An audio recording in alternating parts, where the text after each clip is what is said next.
Friends, जब से America ने ईरान की न्यूक्लियर साइट्स को हिट किया है, मीडिया में एक ही नाम घूम रहा है, B-2 स्टेल्थ बॉम्बर।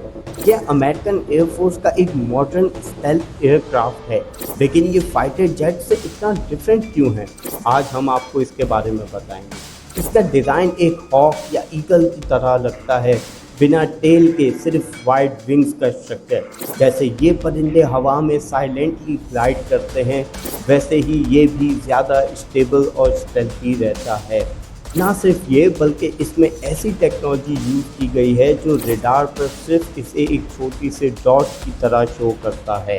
इसका विंग स्पैन 52 मीटर्स है, लगभग एक फुटबॉल ग्राउंड के बराबर। ये 40,000 पाउंड यानी 18,000 केजी तक का न्यूक्लियर या GPS गाइडेड बॉम्ब ले जा सकता है ना इंटरेस्टिंग डिटेल्स।